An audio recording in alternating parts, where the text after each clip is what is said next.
Listo, si les parece bien y en preferencia a los que nos acompañan desde las 5 de la tarde, estamos haciendo un poquito de tiempo para esperar a Francisco, el otro coordinador de la comisión, pero está atorado con un tema. Entonces, si les parece bien, damos inicio a la sesión. En primer lugar, quiero agradecerles a todos los que se encuentran presentes el día de hoy por acompañarnos en esta tarde para tratar este tema que es por demás interesante. Es un tema muy especializado y que a todos los integrantes de esta comisión, pues nos interesa muchísimo. Le doy gracias al ponente, al licenciado Esteban Alejandro Kovics-Caixpa, que nos hace el honor de presentar este tema el día de hoy. También agradezco a todos los que están por aquí, que son amplios conocidos y amigos que siempre nos acompañan en las sesiones. Si les parece bien, voy a presentar a nuestro ponente.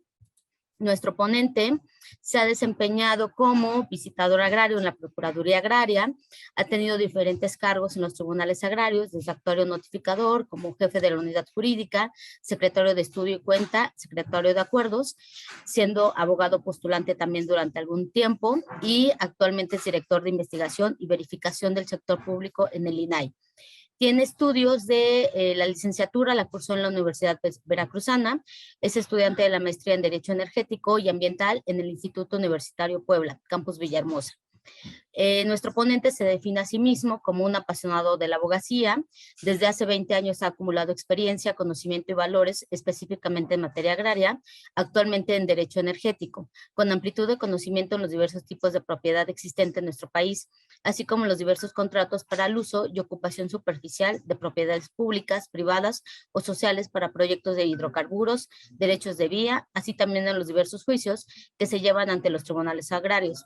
Cursó una especialidad impartida por la Universidad Juárez Autónoma de Tabasco, conjuntamente con la Secretaría de Energía y con la Secretaría, de Energía y el Consejo Nacional de Ciencias y Tecnología, CONACYT, denominada la solución de controversias socioambientales en materia de hidrocarburos, mismas respecto a la que se busca formar especialistas en mediación energética.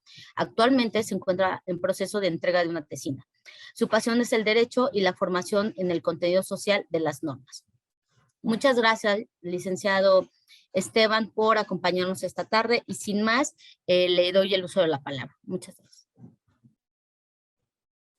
Claro, agradezco mucho. Perdón, maestra Celia Flores, ya vi el nombre. Así es, Celia Flores. Muchas gracias. Pues igual también agradeciendo la invitación de la Barra Mexicana de Abogados, por supuesto, con la intervención de la licenciada Andrea Galindo, una muy buena amiga. Y también agradecimiento al maestro Francisco Peralta, por supuesto, a todos ustedes por su valioso tiempo aquí conmigo, ¿verdad? Ocupando para esta charla que vamos a tener el día de hoy.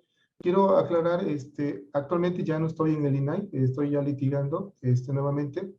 La verdad es que lo que a mí me apasiona mucho es el tema del litigio, me agrada muchísimo. Actualmente estoy como asesor legal de bienes comunales, zona Lacandona, en Ocosingo, Chiapas, y de otros núcleos agrarios más. Entonces, evidentemente, la visión que les voy a otorgar el día de hoy es desde el punto de vista de un postulante en materia agraria, relacionado, vinculado con el tema energético, con la experiencia que me da el haber estado dentro de tribunales agrarios, conocer un tanto cómo se desarrollan los procedimientos en esta materia, ahora vinculado al tema energético también. No dejo también de señalar que me encuentro en la ciudad de Villahermosa, estado de Tabasco, donde evidentemente el cúmulo de asuntos en los tribunales, principalmente en este tribunal, que en el estado de Tabasco solamente hay uno, Tribunal Agrario, por supuesto hablo, estamos hablando de que pues, la mayoría de los asuntos tienen que ver con el tema del sector energético, en virtud de que Pemex aquí, Petróleos Mexicanos aquí, tiene pues muchísimas áreas ocupadas, ¿no? Entonces, desde esa visión, pretendo explicar todo lo que corresponde a esta charla, por supuesto, donde me gusten hacer alguna pregunta, algún comentario, algún cuestionamiento, pues por supuesto que estoy abierto aquí en el momento que lo deseen, con mucho gusto. Voy a hacer una pequeña presentación, independientemente también ocuparé un trabajo que se hizo o que al final también nos compartió la doctora María de Lourdes Pérez Miranda cuando estuvimos en la especialidad, la especialidad, con todo ese nombre pomposo que le dieron, en realidad se trataba de formar mediadores en materia energética, que al final realmente, pues bueno, es un comentario que voy a hacer más adelante que no ha servido de gran cosa, porque no, pero sin embargo, me refiero al uso de esta figura del mediador energético. Pero de alguna manera, pues bueno, se tuvo un aprendizaje, se contó con excelentes ponentes, excelentes catedráticos de la UNAM, por supuesto, universidades muy importantes del país, que nos dieron esa oportunidad, como la doctora Miriam Grunstein-Dichter, que también estuvo otorgándonos cátedra en esta especialidad. Si en algún punto voy rápido o no se comprende, por supuesto, me regreso. En un instante hago la presentación. Maestra Celia Flores, en caso de que no se observara, no sé si pudiera hacerme la anotación correspondiente. Sí, claro que sí. De hecho, ya lo tenemos visible. Muchas gracias. Ok. Ok. Bueno, aquí básicamente lo que voy a desarrollar es de esta manera, la propiedad de México. Sí voy a ser muy acucioso con el tema del artículo 27 constitucional, porque evidentemente es lo que conlleva a hablar de propiedad en México, ¿no? En nuestro país. Aquí en lo particular, pues ustedes podrán observar, no sé si ahí se logra ver completo, sí, ¿verdad? Creo que sí. Minimizo esta parte, permítanme. Ya está. La propiedad en México como tal, bueno, hablar de la misma se encuentra contenido en el artículo 27 constitucional. Asimismo, cuando hablemos de propiedad social, evidentemente también dentro de este mismo artículo, cuando hablamos de la reforma energética que fue publicada el 20 de diciembre, en el Diario Oficial de la Federación, el 20 de diciembre de 2013, en la época del presidente Enrique Peña Nieto, pues tiene que ver precisamente con la reforma constitucional que se realizó a los artículos 25, 27 y 28, que dio como origen, pues algunos reglamentos, leyes secundarias, como es la ley de hidrocarburos, que es precisamente motivo de lo que, la charla que tenemos el día de hoy, que es, hablamos del impacto de esta ley en relación a la propiedad social. Aquí, en cuanto a lo que dice el artículo 27 constitucional, para mí es muy importante que sí lo tengamos muy en cuenta porque de ahí partimos. Me ha tocado estar y ver algunas ponencias en la Comisión Nacional de Hidrocarburos y en algunas otras áreas del sector energético. Y creo que ahí es donde algunas veces se pierde el tema para poder entender por qué hablamos de propiedad social en nuestro país.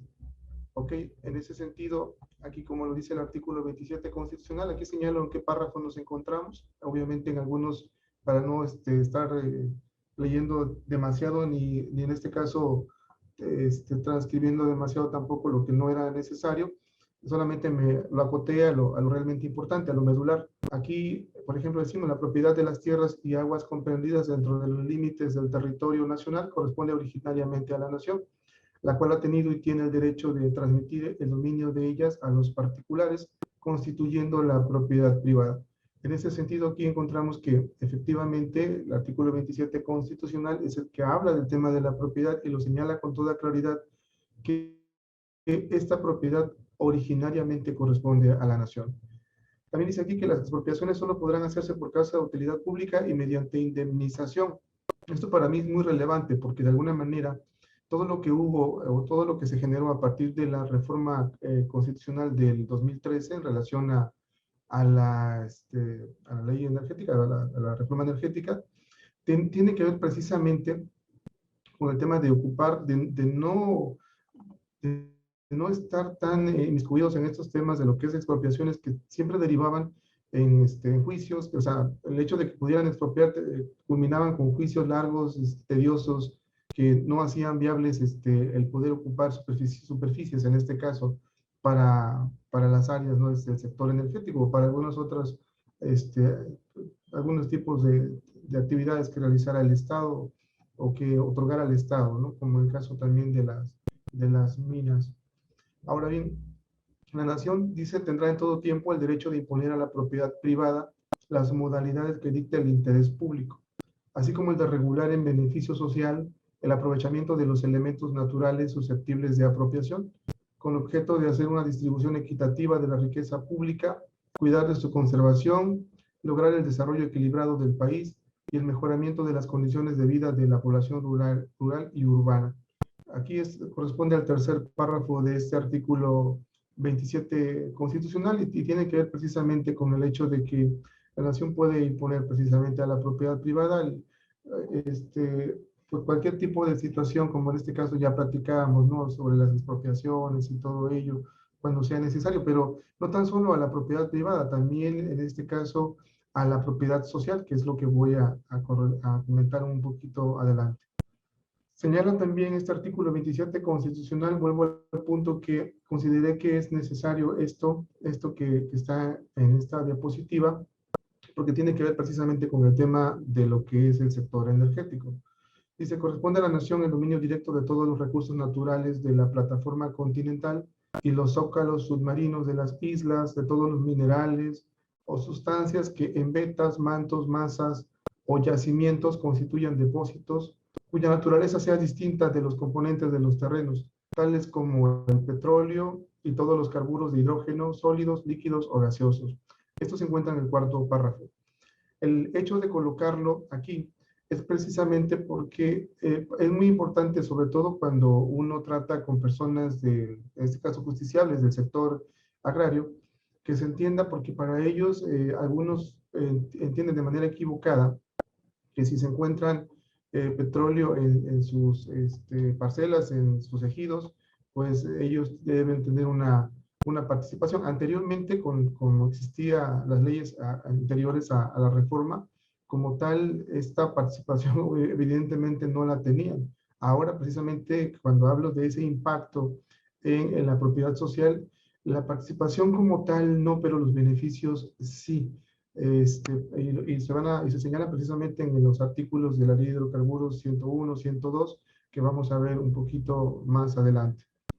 Ahora bien, dice el párrafo séptimo, tratándose del petróleo y de los hidrocarburos sólidos, líquidos o gaseosos en el subsuelo, la propiedad de la nación es inalienable e imprescriptible y no se otorgarán concesiones.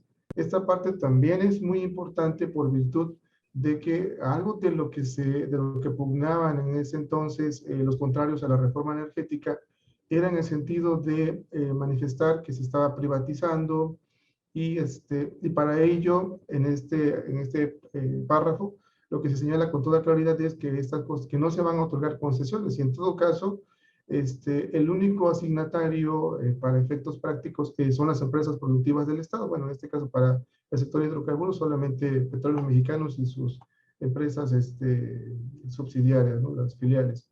Esto dice aquí, continuando con este párrafo, con el propósito de obtener ingresos para el Estado que contribuyan al desarrollo de largo plazo de la nación. Esta llevará a cabo las actividades de exploración y extracción del petróleo y demás hidrocarburos mediante asignaciones a empresas productivas del Estado o a través de contratos con estas o con particulares en los términos de la ley reglamentaria. Para cumplir con el objeto de dichas asignaciones o contratos, las empresas productivas del Estado podrán contratar con particulares. En cualquier caso, los hidrocarburos en el subsuelo son propiedad de la nación y así deberá afirmarse en las asignaciones o contratos. Esto también es trascendente en virtud de que anteriormente como tal no se señalaba de esta manera y ahora se permite a través de lo que indica el artículo 27 constitucional el hecho de que las empresas productivas del Estado como asignatarias pueden celebrar contratos con particulares y toda la cadena de valor que antes de alguna manera no tenía libertad absoluta los particulares, llámese privados, nacionales o extranjeros, ahora la tienen, porque ahora sí pueden participar de toda la cadena de valor a que corresponde el sector hidrocarburos, desde evidentemente la exploración hasta evidentemente ya lo que es la venta y la comercialización, ¿no? Del hidrocarburo como tal. Ahora bien, para efectos de lo que es la materia agraria, lo que da origen al tema de la propiedad social, dice el párrafo séptimo contenido, perdón, el artículo 27 constitucional en su fracción séptima, dice, se reconoce la personalidad jurídica de los núcleos de población ejidales y comunales y se protege su propiedad sobre la tierra. tanto para el asentamiento humano como para actividades productivas. La ley protegerá la integridad de las tierras de los grupos indígenas. Aquí, pues, evidentemente también tiene que ver con el artículo segundo constitucional y, por supuesto, con los convenios que el Estado mexicano ha firmado, evidentemente, con algunos países extranjeros, sobre todo en específico algunos convenios tan importantes como el convenio 169 de la Organización Internacional del Trabajo, que tiene mucho que ver con el tema de protección de derechos a pueblos indígenas y tribales. Se trata de un convenio que cada vez está más en boga por el tema precisamente de lo que se ha denominado como consulta previa, libre e informada para cuando se hace uso precisamente de superficies o territorios de estos pueblos originarios, y que conlleva precisamente a que ya han habido por ahí, incluso todavía están algunos asuntos en manos de la Suprema Corte de Justicia de la Nación, en donde se están ventilando estos asuntos, incluso todavía no en la Corte Interamericana de Derechos Humanos, pero sí de otros países, donde, por ejemplo, Sarayaku, un pueblo indígena precisamente, me parece que es de Surinam, y de algunos otros lugares como Perú, como Nicaragua, en donde ya la Corte Interamericana de Derechos Humanos ha emitido ya algunas sentencias que evidentemente nosotros como país pues también estamos ya obligados a atender para cuando nosotros también tenemos algún tipo de problemas de esa naturaleza, ¿no? Donde podemos evidentemente hacer uso de estos antecedentes, de mencionarlos para los efectos de la protección de estos pueblos, de estos grupos de pueblos originarios. Luego dice, la ley, considerando el respeto y fortalecimiento de la vida comunitaria y de los ejidos y comunidades, protegerá la tierra para el asentamiento humano y regulará el aprovechamiento de tierras, bosques y aguas de uso común y la provisión de acciones de fomento necesarias para elevar el nivel de vida de sus pobladores. La ley, con respeto a la voluntad de los ejidatarios y comuneros para adoptar las condiciones que más les convengan en el aprovechamiento de sus recursos productivos, regulará el ejercicio de los derechos de los comuneros sobre la tierra y de cada ejidatario sobre su parcela. Asimismo, se establecerá los procedimientos por los cuales ejidatarios y comuneros puedan asociarse entre sí, con el Estado o con terceros, y otorgar el uso de sus tierras y, tratándose de ejidatarios, transmitir sus derechos parcelarios entre los miembros del núcleo de población.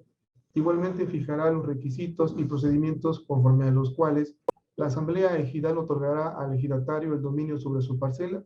En caso de enajenación de parcela, se respetará el derecho de preferencia que prevea la ley. Para mí era importante, desde la perspectiva que yo conozco, por supuesto, atender esta fracción séptima del artículo 27 constitucional, en donde evidentemente habla de la propiedad social, en donde se reconoce la personalidad jurídica de los núcleos de población ejidales y comunales. Y aquí, bueno, más adelante vamos a encontrar algunas estadísticas que, que en este caso tiene a su cargo tanto el INEGI como el Registro Agrario Nacional, relativo al número de núcleos agrarios en el país, tanto de población ejidal o ejidos, como comunal, que en este caso son los pueblos indígenas, ¿no? Ok. Aquí también es importante hacer el reconocimiento, bueno, antes de continuar, este reconocimiento de esta personalidad jurídica conlleva precisamente evidentemente una protección a lo que es la propiedad social. Y encontramos evidentemente que como motivo de esta reforma que en su momento hubo en el 92 al artículo 27 constitucional, pues este caso dio origen a algunas instituciones y por supuesto a leyes secundarias, que en este caso hablamos de la ley agraria, en donde se desarrolla de manera, entre comillas, más pormenorizada precisamente tanto el aspecto sustantivo de lo que es el derecho agrario como el aspecto adjetivo, el procedimiento como tal.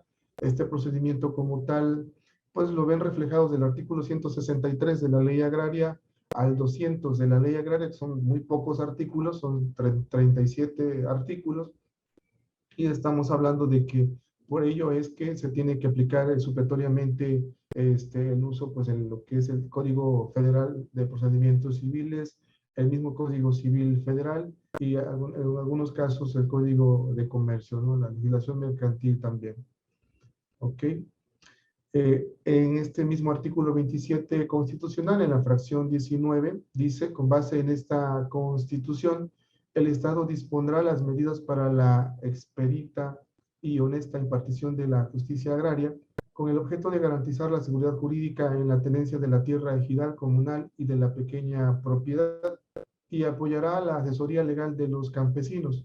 Son de jurisdicción federal todas las cuestiones que por límites de terrenos ejidales y comunales, cualquiera que sea el origen de estos, se hallen pendientes o se susciten entre dos o más núcleos de población, así como las relacionadas con la tenencia de la tierra, de los ejidos y comunidades. Para estos efectos y en general para la administración de justicia agraria, la ley instituirá tribunales dotados de plena autonomía y plena jurisdicción, integrados por magistrados propuestos por el Ejecutivo Federal y designados por la Cámara de Senadores, o en los recesos de esta por la Comisión Permanente. La ley establecerá un órgano para la procuración de justicia agraria. Esto también para mí era muy relevante porque precisamente este es el fundamento legal que da origen a los tribunales agrarios, a esta institución que como tal se encuentra distribuida a lo largo del país en 56 tribunales agrarios, si mal no recuerdo, aunque por ahí desapareció el Tribunal Agrario Distrito 54 con sede en Comitán de Domínguez, estado de Chiapas, pero creo que van a crear otro, tal vez van a tomar ese número y van a crear otro en el estado de Oaxaca, al menos de eso se habla, ¿no? Asimismo, también aquí en esta misma fracción se señala específicamente que, dice la ley, establecerá un órgano para la procuración de justicia agraria. Este órgano de procuración de justicia agraria no es otro más que la Procuraduría Agraria.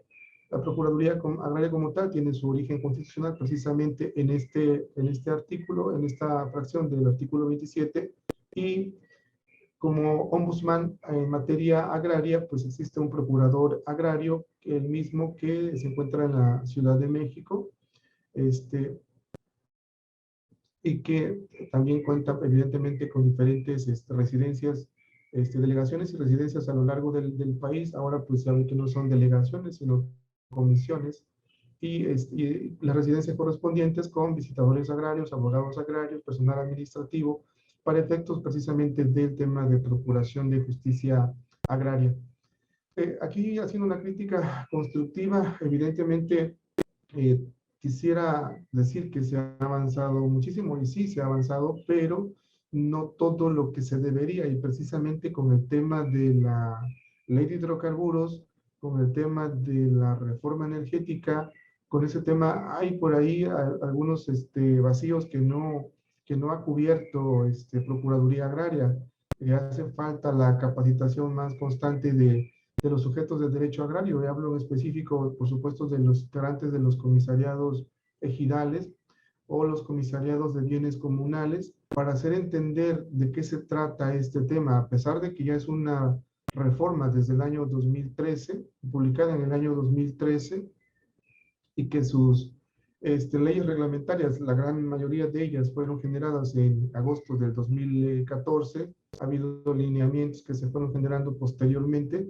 Sin embargo, lo cierto es que no ha permeado en todos, bueno, en muchos ejidos y comunidades. Algunos y muchos de ellos desconocen precisamente cómo defender sus derechos o cómo es que se debe llevar a cabo precisamente cuando se trata de ocupación superficial, evidentemente de sus tierras, cómo deben llevarse a cabo precisamente las contrataciones de estas áreas. Aquí, cuando hablamos de lo que es la propiedad del Estado, nos encontramos con que también el artículo 42 de la Constitución, el artículo 42 constitucional señala que el territorio nacional comprende las partes integrantes de la Federación, las islas, incluyendo los arrecifes y cayos en los mares adyacentes, las islas de Guadalupe y las de Revillagigedo, situadas en el Océano Pacífico, la plataforma continental y los zócalos submarinos de las islas, las aguas de los mares territoriales en la extensión y términos que fija el derecho internacional, y el espacio situado sobre el territorio nacional. Bueno, quizá solamente para hablar del tema de lo que es el territorio nacional. Y básicamente, precisamente porque como lo comentábamos desde el artículo 27, la propiedad de lo que corresponde a lo que se encuentra en nuestro país corresponde originariamente a la nación. Asimismo, bueno, el artículo 132 constitucional también señala que los fuertes, los cuarteles, almacenes de depósito y demás bienes inmuebles destinados por el gobierno de la Unión al servicio público o al uso común estarán sujetos a la jurisdicción de los poderes en los términos que establezca la ley que expedirá el Congreso de la Unión. Más para que lo estén igualmente los que en la sucesivo adquiera dentro del territorio de algún estado. Será necesario el consentimiento de la legislatura respectiva. Aquí quería llegar a este punto, ¿no? La propiedad en México, que es la parte en la que se tiene que tener muy en cuenta este aspecto. La propiedad en México, en nuestro país, son tres tipos de propiedad: la propiedad pública, la propiedad privada y la propiedad social. Dentro de la propiedad pública, algunos ejemplos de estas pues, son los edificios gubernamentales, que evidentemente son al servicio del pueblo de México, de todos los ciudadanos, hospitales, escuelas, parques, vías públicas, como tal. La propiedad privada, pues ustedes que forman parte seguramente de algunas empresas, pues evidentemente conocen que además de lo que ustedes tengan como propiedad privada, pues también evidentemente la propia empresa como tal es una propiedad privada, los hospitales que son del sector privado, las escuelas del sector privado, y así podemos encontrar muchas otras tantas más.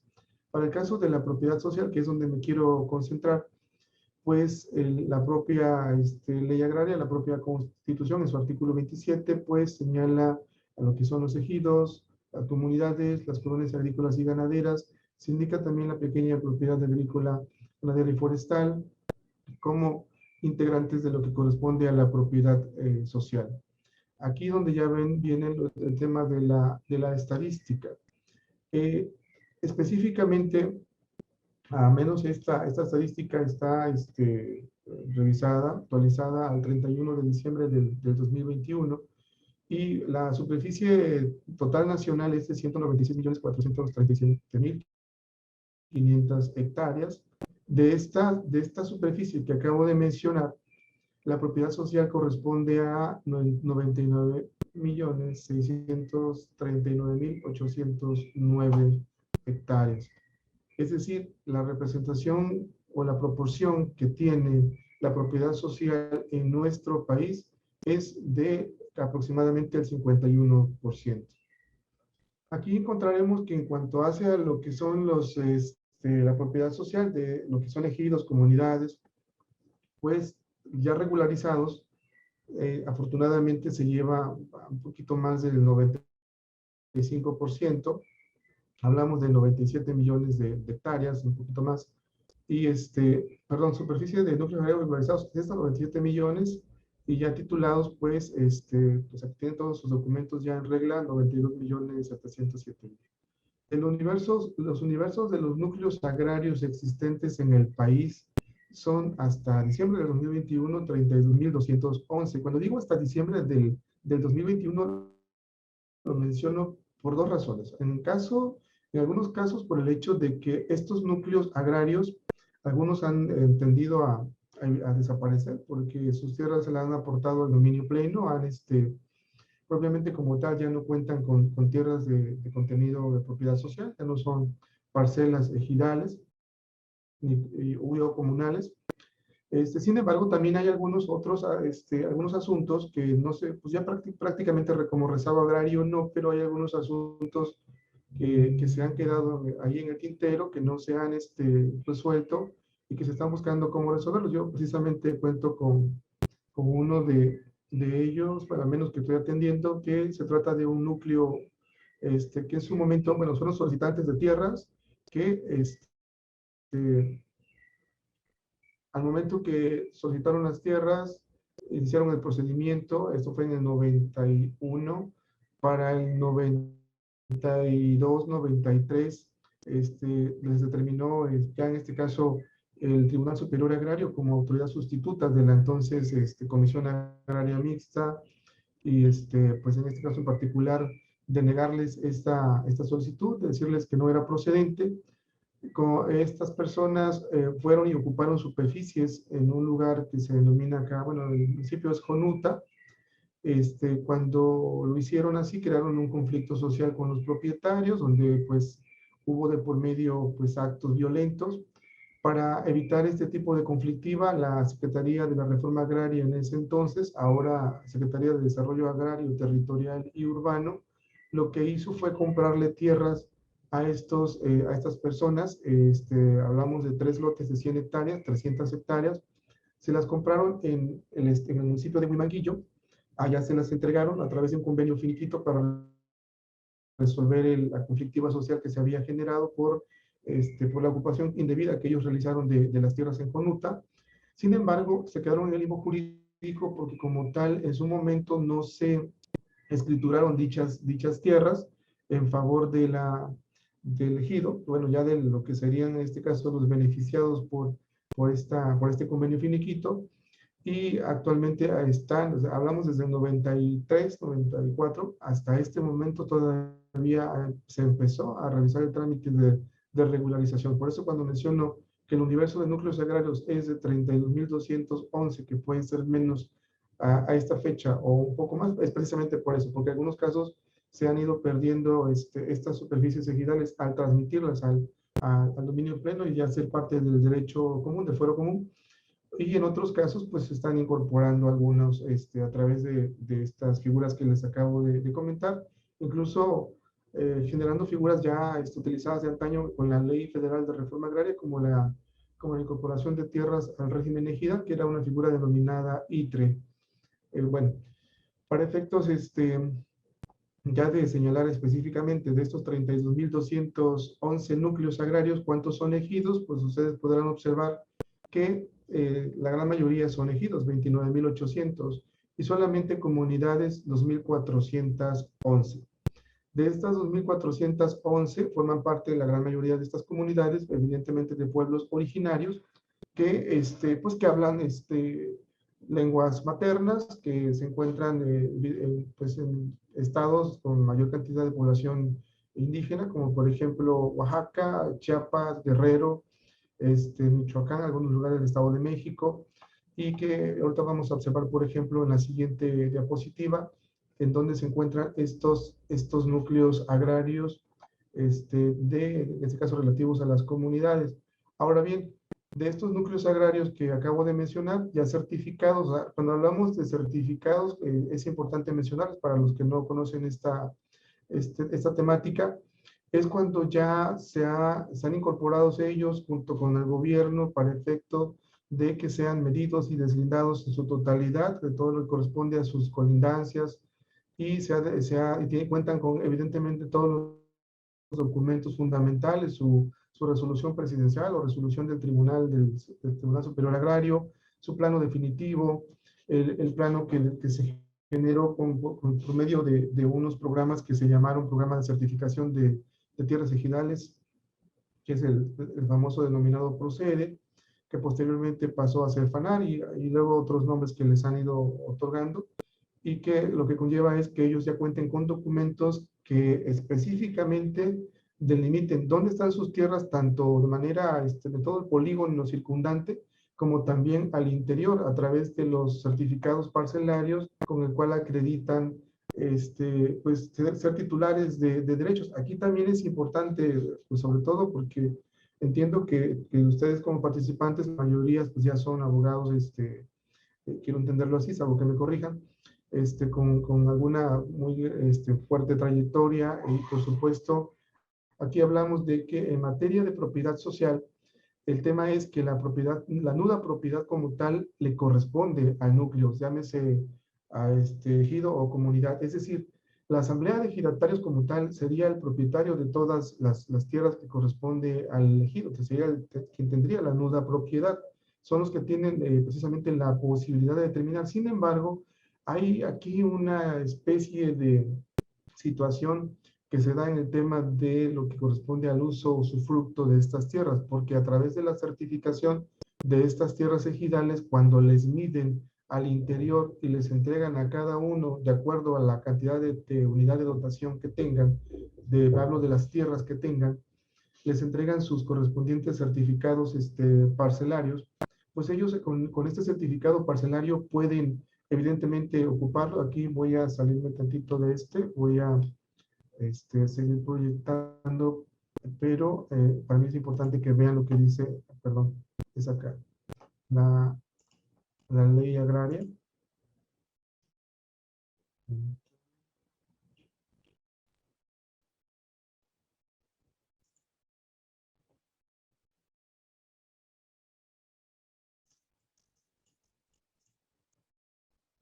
Específicamente lo que dice la ley agraria en relación a lo que les acabo de mencionar, el tema de lo que es la nuda propiedad y al uso que cada uno de los diferentes ejidatarios, posesionarios, avecindados dan a las diferentes superficies que ellos tienen. La ley agraria señala precisamente en su artículo 14 que corresponde a los ejidatarios el derecho de uso y disfrute sobre sus parcelas, los derechos que el reglamento interno de cada ejido les otorgue sobre las demás tierras ejidales y los demás que legalmente les correspondan. Es decir, a partir de que el ejidatario, posesionario y o avecindado tiene ya asignada una superficie específica, son causavientes precisamente del núcleo como tal y tienen el derecho de defender sus tierras. Por ello también el derecho de poder celebrar con particulares los correspondientes contratos correspondientes para la ocupación de sus tierras. Este artículo 14 es uno de ellos que señala esta parte que les acabo de mencionar y también nos podemos ir al artículo 76, permítanme un instante, el 76 de la ley agraria, y este 76 de la agraria señala precisamente también ese mismo tema. Corresponde a los ejidatarios el derecho de aprovechamiento, uso y usufructo de sus parcelas.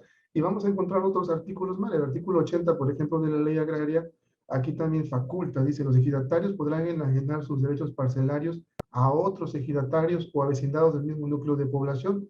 Para la validez de la enajenación se requiere, y aquí hablamos del tema de la enajenación, pero sí estamos hablando de que estos ejidatarios tienen esta posibilidad de poder enajenar.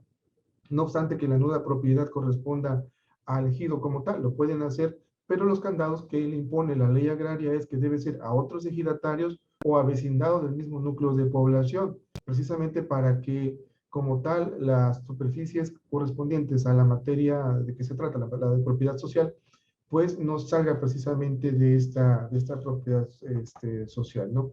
Aunque también es cierto que la misma ley agraria pues faculta al ejido, a la asamblea de ejidatarios, a que puedan adoptar el dominio pleno de sus tierras, y es cuando empiezan a salir ya del régimen ejidal. De hecho, lo dice aquí el artículo 82, el 83, dice, una vez que la Asamblea hubiera adoptado la resolución prevista en el artículo anterior, que es cuando habla del dominio pleno, los ejidatarios interesados podrán, en el momento que lo estimen pertinente, asumir el dominio pleno sobre sus parcelas. Cuando hablamos de dominio pleno, ya hablamos de propiedad. Sale del régimen ejidal y pasa a propiedad privada, y ya se rige por el derecho común.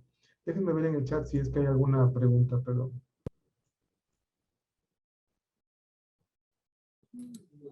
Sí tenemos algunas preguntas en el chat, licenciado, pero no sé si guste contestarlas de una vez o porque son, bueno, no está relacionado todavía con el tema. Entonces, si gusta, lo dejamos para el final. Sí, no tengo ningún problema. Bueno, que de hecho en este caso, por ejemplo, como todavía no desarrollamos el tema de lo que es el tema de lo que corresponde al pago de las tierras por la ocupación, creo que ahí sí me esperaría a esa parte. De hecho, como les decía, voy a hacer uso por ahí de un material de la doctora de Lourdes Pérez Miranda para darle precisamente los créditos de dicha doctora, que es precisamente quien hizo este trabajo, que para mí es muy importante porque tiene que ver con la explicación que pretendo darles respecto de lo que es la ocupación superficial con motivo de los contratos que se celebran, ¿no? En materia, bueno, en materia de lo que se la ley de hidrocarburos y que deberían estar relacionados con lo que dice el artículo, permítame un instante, 39, 43 de la ley agraria. Permítame.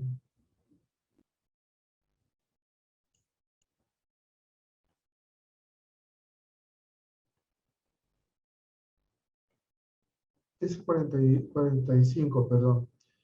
Dice, las tierras ejidales podrán ser objeto de cualquier contrato de asociación o aprovechamiento celebrado por el núcleo de población ejidal o por los ejidatarios titulares, según se trate de tierras de uso común o parcelas, respectivamente.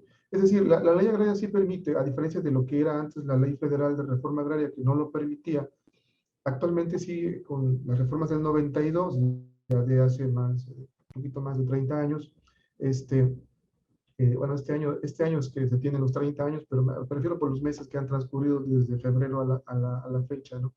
Este, donde ya se permite precisamente el tema del contrato cerrar contratos respecto de las tierras parceladas, así como también incluso las de uso común, pero que corresponde precisamente a la cuestión de lo que ya otorga y faculta la Asamblea de Ejidatarios y la propia ley agraria les da. Permítame un instante, déjenme regresar a la... Ok.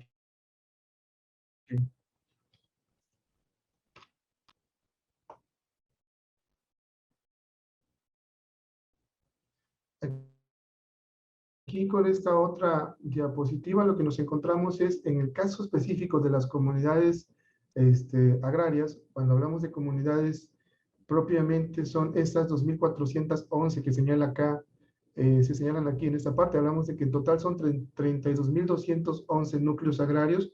Estos 32.211 núcleos agrarios son los que están ocupando estas 99.639.809 hectáreas, que corresponde al 51% del territorio nacional. Y de estas 32.211 núcleos agrarios, 29.800 son ejidos y 2.411 son comunidades. De estas 2.411 comunidades están distribuidas así en el país, y como podrán observar, la mayor cantidad de comunidades agrarias se encuentran en el estado de Oaxaca. Ustedes saben perfectamente, tiene más de 500 municipios, muchísimos pueblos originarios, una gran, bueno, muchas variantes etnolingüísticas, así también Michoacán, así también el Estado de México, incluso Hidalgo, por supuesto, Guerrero, lo decíamos hace rato. ¿Cuáles son los estados que tienen mayor cantidad de pueblos indígenas? En el caso de Chiapas, pues no se diga también, incluso la comunidad de bienes comunales, en este caso, que estoy representando legalmente en algunos juicios, estamos hablando de que ellos fueron reconocidos. A ellos, a diferencia de los ejidos, por ejemplo, a los ejidos se les dota, se les crea, se les amplía, se les entregan tierras bajo esos conceptos. En su momento, cuando lo empezó a realizar así el presidente Lázaro Cárdenas en 1934, 30 y algo, no recuerdo exactamente las fechas, pero ya actualmente, incluso en el 71, ya me imagino que ha sido López Mateos, no recuerdo el presidente, al Estado, en este caso a Selva Lacandona, a ellos, a diferencia de los ejidos que les dotan, crean, amplían tierras, aquí les reconocen y titulan, es decir, determina el Estado el reconocimiento de que ellos son los pobladores originarios de esas tierras.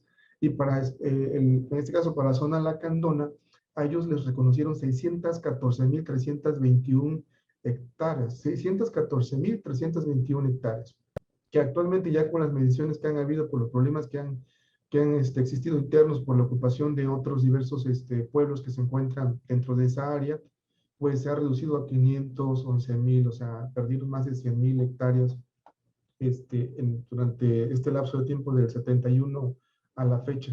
Incluso todavía no han cerrado su polígono, a pesar del tiempo que ha transcurrido, a pesar del reconocimiento que tienen ya. Incluso se está haciendo unos trabajos ahora por parte del Estado para efectos de, como lo está haciendo el presidente de la República con los pueblos yaquis, pues también pretenden por ahí implementar un plan de justicia social, en donde también se habla de pues que asista el presidente de la República pues a ofrecer perdón, ¿no? Por el tema las vejaciones que en su momento sufrieron estos pueblos, ¿no?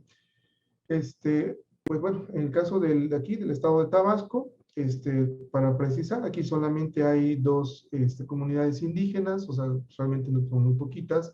Hay algunos estados que tienen, o sea, Yucatán tiene uno, otros estados como Baja California Sur o Campeche no tienen ninguna comunidad indígena.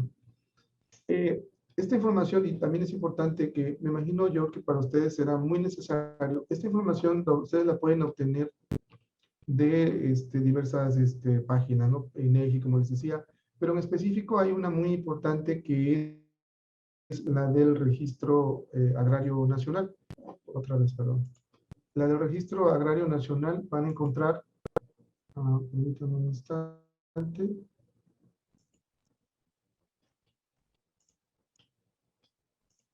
En la página del Registro Agrario Nacional van a encontrar, por ejemplo, algunas aplicaciones que les van a servir muchísimo para poder, por supuesto, darle seguimiento a lo que corresponde a los trámites que realicen, pero también en específico a conocer bastante más de dónde se encuentran ustedes ubicados, tanto, por ejemplo, con lo que es el Padrón Historial de Núcleos Agrarios, pero está este otro que es el PINA, perdón, este es el PINA, el SIC, que es el Sistema de Información Geoespacial, del Catastro Rural, y que está aquí, y que tiene que ver con que teniendo un usuario, una contraseña, ustedes pueden, por ejemplo, buscar alguna, por ejemplo, respecto de algún ejido, cómo se encuentran ellos delimitados. Vamos a pensar, yo voy a buscar de Tabasco, que es lo que conozco, pero pueden ser de cualquier estado, porque está todo debidamente especificado.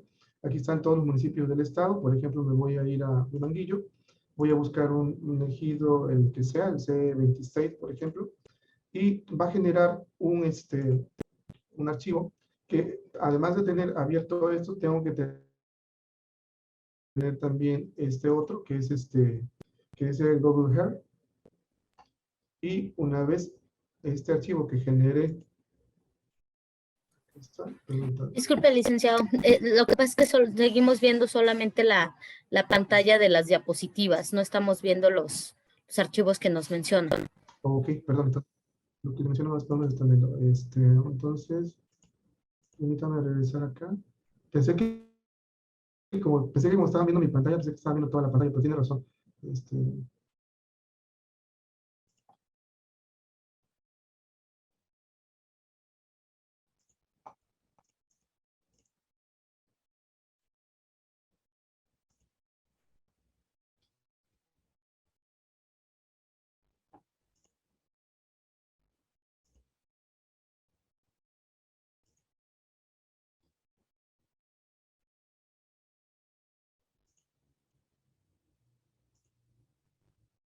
Maestra, ilústrame cómo puedo... En compartir pantalla, al momento que le da compartir pantalla, puede elegir la pantalla que usted quiera respecto de en su computadora o en su iPad, no sé en qué está, en qué computadora. Solamente que fíjese que no estoy voy a ampliar lo más que pueda. Sí, algo no estoy... Quiero que vean esta parte porque sí, es bastante... sobre todo les puede servir como... quienes están inmiscuidos en el tema tanto de minas como el tema de sector hidrocarburos para identificar áreas que necesitan conocer. Digo, seguramente pues, cuentan con el área especializada, los ingenieros y todos ellos lo hacen, pero pues uno, aunque sea abogado, por supuesto, también puede entrar y pues, ver estas áreas. Solamente que estoy buscando cómo hacerle, maestra, pero creo que... Tal vez minimizando las diapositivas y eligiendo la otra pantalla que nos quiere mostrar. A ver, ya la cambié según yo. De acuerdo, ahora sí ya estamos viendo otra pantalla. Sí, bueno, generé el archivo del SIC, de lo que es la página del RAN, y ahorita voy a abrir esto y automáticamente me va a mandar a lo que es precisamente acá.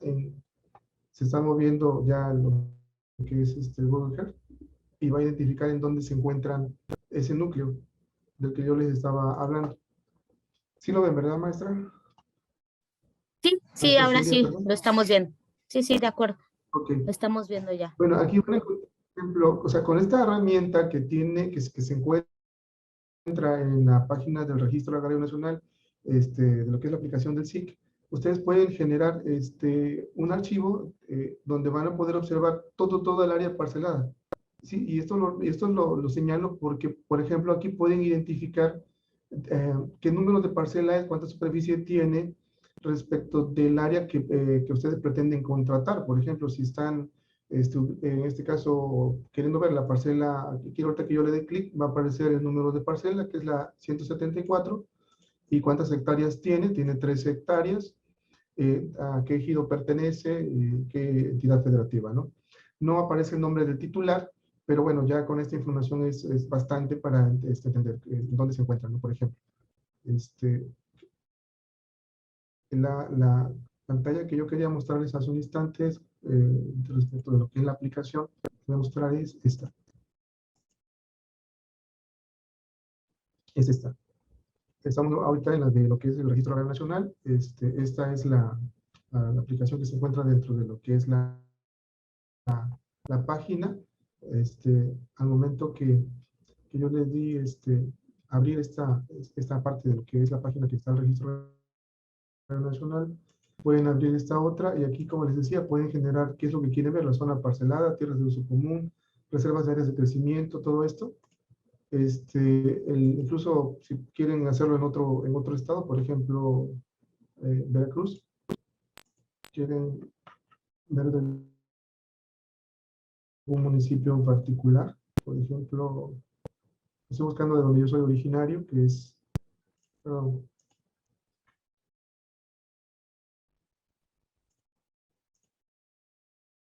y si aquí quieren ver alguna, por ejemplo, las áreas esta de Montepío, igual se genera, va a generarle este archivo que les mencionaba, que se va a ir acá abajo, y cuando yo le dé a abrir, me va a mandar nuevamente allá donde les había, donde yo les había abierto, y ahorita voy a volver a cambiar.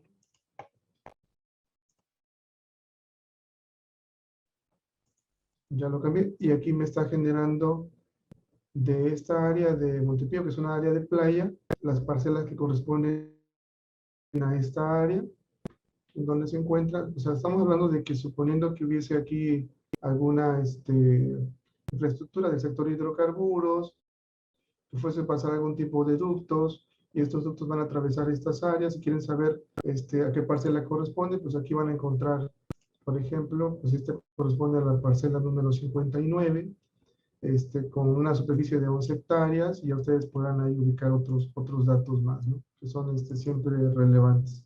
Okay. Voy a regresar a que es las diapositivas.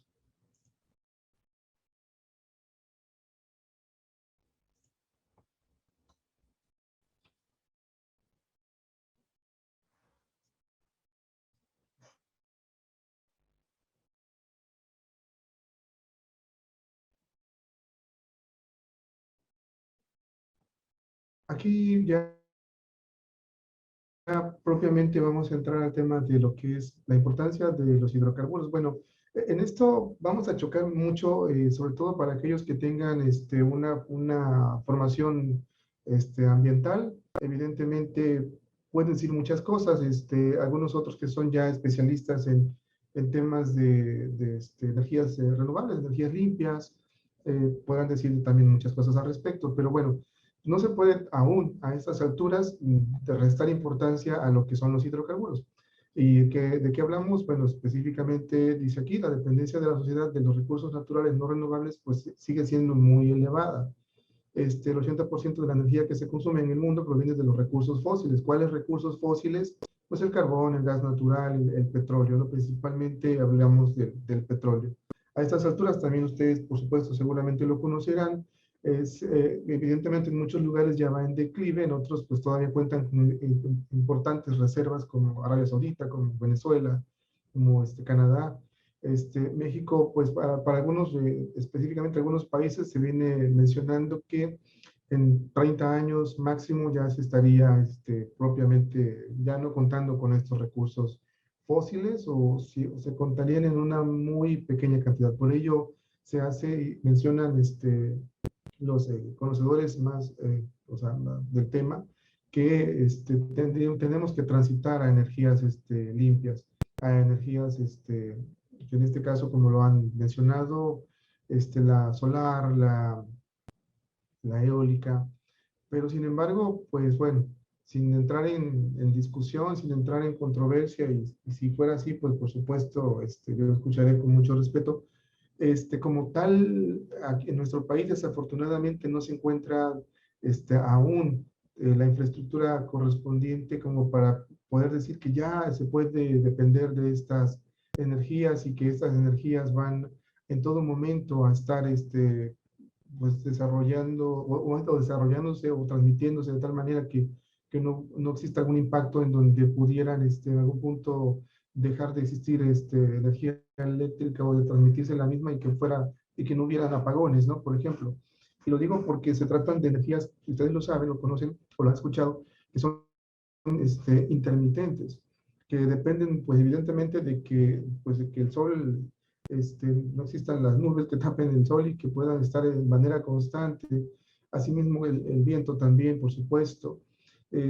Solamente se habla de algunos países que han alcanzado la transición energética a energías limpias, pues hablamos de Suecia, hablamos de Noruega, por ejemplo, pero algunos, en el caso de Noruega, por ejemplo, privilegiado por los vientos del mar del Norte, que son vientos constantes, en donde a través de todos estos campos eólicos que tienen en el mar, por supuesto que han logrado generar la energía suficiente, tan es así que incluso ya la están vendiendo, por supuesto, a otros países desde hace algún tiempo, ¿no? Hablamos de Inglaterra, otros tantos más.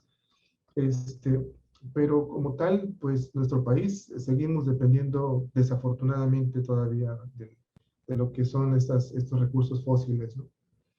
Ahora bien, cuando se da el tema de la reforma energética, el que se publica el 20 de diciembre de 2013, la famosa reforma energética que ahora, con motivo de estos conflictos constantes por parte del presidente de la República con los grupos no contrarios a pues a sus propuestas que él ha realizado. Y ahí pudiéramos tener todos, por supuesto, diferentes criterios, ¿no? Ahí no me voy a detener en ello. Simplemente voy a mencionar lo siguiente. ¿Qué artículos fueron los que se reformaron para esta reforma, valga la expresión, energética?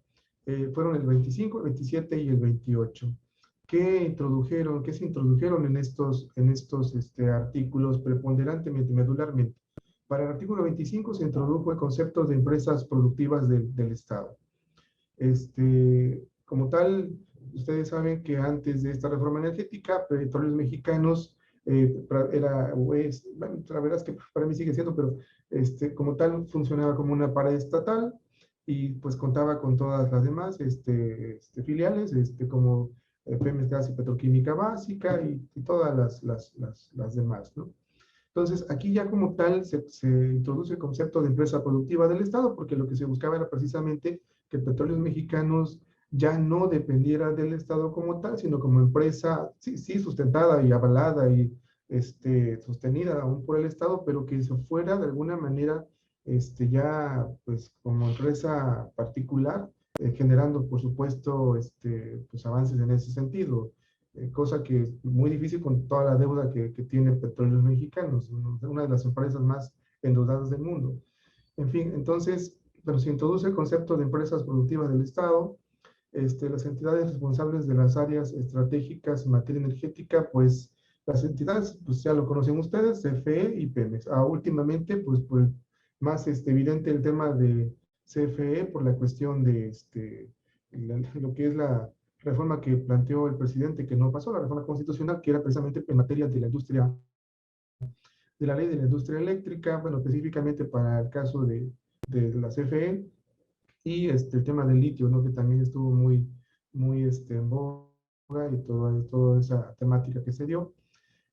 Por otro lado, empresas productivas del Estado como tal son CFE, como ya lo mencionaba, que se encarga de la planeación y control del sistema eléctrico nacional, servicio público de transmisión y distribución de energía eléctrica. Asimismo también Pemex, con su exploración y extracción del petróleo y otros hidrocarburos. Dice que el gobierno federal mantiene la propiedad y el control.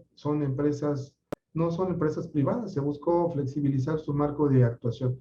cuando les leí hace unos instantes atrás, unos minutos atrás, el artículo 27 constitucional fue precisamente con bajo esa premisa, bajo la premisa de que ahí se dice específicamente que las concesiones no se otorgarán y que en todo caso solamente la asignación como tal, a través de las rondas que existieron en su momento, la 0, la 1, la 2, la 3, fueron precisamente para efectos de entregarle principalmente a Pemex aquellas áreas que se supone que pueden pues, seguir beneficiando de la misma al país, pues la extracción del petróleo, aquellos campos maduros que ya estaban y las áreas prospectivas en donde por supuesto se tenía certeza ya después de haber hecho trabajos de exploración de que contaban con áreas donde hubiera yacimientos de petróleo, ¿no? Y que a la postre ha sido cierto porque pues han estado por ahí precisamente el presidente diciendo que se acaba de descubrir un campo petrolero cuando todos sabemos que en realidad estos campos ya habían sido motivo de trabajos de exploración desde años atrás, no en este sexenio, ¿no? Definitivamente. Entonces, bueno, lo que se buscaba era, sí cuidar el aspecto de no decir que se daba como tal un tema de que ya como tal las empresas, estas contratistas nacionales o extranjeras, pudieran considerarse ya como que dueñas de estas áreas, sino solamente como contratistas, precisamente, porque la única asignataria de estas superficies, pues es el Estado, bueno, en este caso las empresas productivas del Estado, llámese en el área de lo que es la ley de la industria, perdón, en lo que es el área de la industria eléctrica a la CFE y en el sector hidrocarburos a petróleos mexicanos. Asimismo, también en el artículo 25 dice que se eleva a nivel constitucional el criterio de sustentabilidad, mismo que debe aplicar en la política nacional para el desarrollo industrial, así como en el apoyo e impulso a las empresas. Pero pues esto no tan solo porque lo dijera el artículo 25 como tal, sino porque también ya el Estado mexicano tiene compromisos firmados, por supuesto, con el tema de la sostenibilidad, la sustentabilidad, a través de los diversos convenios que se han firmado y en específico también aquellos otros que tienen que ver con temas ambientales, como por ejemplo el Acuerdo de París, ¿no? El de Kioto y todos ellos, en donde nos hemos obligado precisamente a reducir la emisión en este caso, de dióxido de carbono, ¿no? El aire, en este caso. Entonces, es importante, sí, por supuesto, el tema de la sustentabilidad y vamos a ver hasta dónde realmente lo desarrolla el Estado. ¿Qué otro artículo fue motivo precisamente de esta reforma, de la reforma en materia energética? Pues, permítame, el artículo 27 constitucional, por ello el tema de leerlo hace rato, en donde se habla de que la propiedad originaria pertenece a la nación. Evidentemente, otra vez vamos aquí al tema, la propiedad, los diferentes tipos de propiedad existente, la propiedad pública, la propiedad privada, la propiedad social, que es en donde me estoy precisamente desarrollando esta charla con ustedes. Hablamos de que la propiedad que tiene en este caso reconocidos los ejidos y las comunidades corresponde a la propiedad superficial, pero la que está en el subsuelo, todo, llámese todo lo que leímos hace rato, minerales, petróleo, todo, corresponde a la nación. Y la nación tiene precisamente pues, el derecho de imponer las modalidades que corresponda a través, como lo vimos hace un instante, de estas reformas en donde otorga contratos, en donde otorga asignaciones, en donde otorga contratos de tipo compartidos entre la empresa productiva del Estado y las empresas contratistas privadas, nacionales o extranjeras. Y asimismo, para el caso del tema de lo que es el subsuelo, pues es ahí donde aquel ejido o aquella comunidad que esté evidentemente en el área, en las tierras o territorios que les corresponden, lo cierto es que solamente son dueños y en su caso titulares del área superficial, no de lo que se encuentra en el subsuelo. Y es ahí donde precisamente las empresas productivas del Estado pues están trabajando. Aquí en el estado de Tabasco es mucho ese tema, porque son muchos los municipios, muchos los ejidos, pues, sobre todo los ejidos, porque como les decía, aquí hay comunidades solamente hay dos, que están ocupadas por infraestructura de petróleos mexicanos. O sea, ¿cuántos kilómetros de ductos recorren todo el estado son muchísimos, ¿no? Incluso, pues ustedes también lo saben, se está construyendo acá en Dos Bocas, pues, lo que es la refinería, ¿no? Que también va a significar la construcción, por supuesto, de ductos que van a venir del mar y que van a venir de otras áreas hacia los diferentes, lo que corresponde a las áreas en donde se encuentran almacenados ya lo que es hidrocarburo hacia lo que es la refinería, ¿no? Se me olvidó ahorita el nombre que ellos les denominan, baterías les llaman, por ejemplo, a estas infraestructura que tienen donde están almacenando hidrocarburos y que lo están llevando directamente, bueno, que lo llevarán en su momento a lo que es la refinería de Dos Bocas, ¿no? ¿Qué se les permite, de acuerdo a lo que dice el artículo 27, a los que tienen que ver con el sector hidrocarburos? Pues en este caso ya propiamente es todo lo que corresponde a la cadena de valor, no tan solo la exploración y la extracción, todos los demás también. Sin embargo, lo cierto es que las asignaciones como tal solamente se les dan a las empresas productivas del Estado, o sea, aquí la contracción EPRI. Asimismo, los contratos como tal también se les dan a las empresas productivas del Estado y a los particulares, sean nacionales o extranjeros, ¿no? Y en este caso, las asignatarias, llámese CFE para el caso de la industria eléctrica o Pemex para el caso de lo que es el sector de hidrocarburos, pues pueden celebrar contratos también con particulares.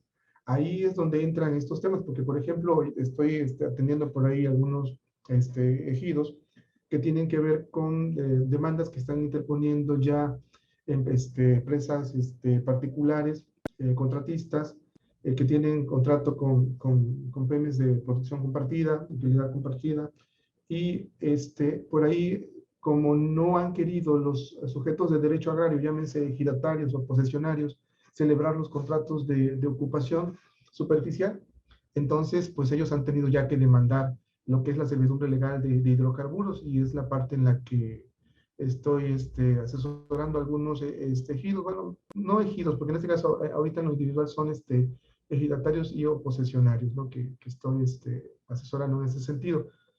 ¿Para qué efectos? Bueno, yo soy más de la idea de que logren llegar al punto de conciliación, de que en realidad pues a ellos también les conviene y es a donde quiero llegar cuando toque ese tema de lo que es el desarrollo de la ley de hidrocarburos por cuanto hace a la ocupación superficial.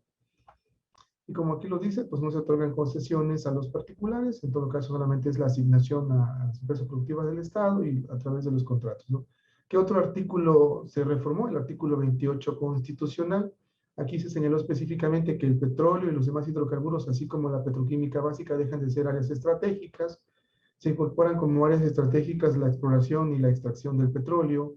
Se crea el Fondo Mexicano del Petróleo para la Estabilización y el Desarrollo, cuyo fiduciario será el Banco de México y tendrá por objeto recibir, administrar y distribuir los ingresos derivados de los contratos y asignaciones en materia de hidrocarburos, con excepción de los impuestos.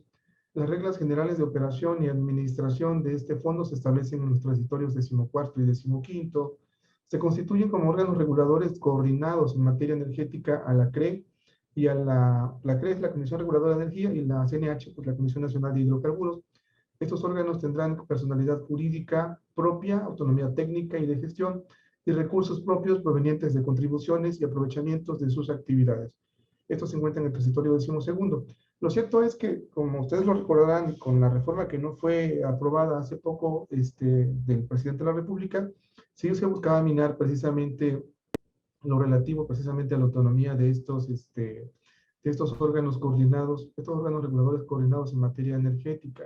Incluso se hablaba pues sí, de la desaparición, porque prácticamente las funciones las asumiría la Secretaría de Energía. Y bueno, y esto en detrimento precisamente de lo que es el sector hidrocarburos y toda la administración del mismo, ¿no? Perdón, aquí combiné con esto, con muchas gracias aquí, porque esto corresponde específicamente a lo que es la materia de la reforma energética como tal. Me iré a la parte, permítame, permítame un instante.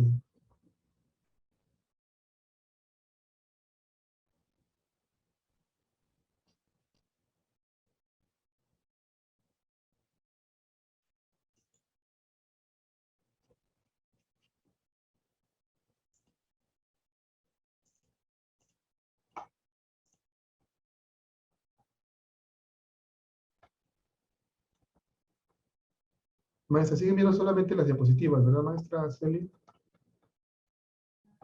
Así es, solamente se ve la diapositiva. Voy ahorita a cambiar entonces.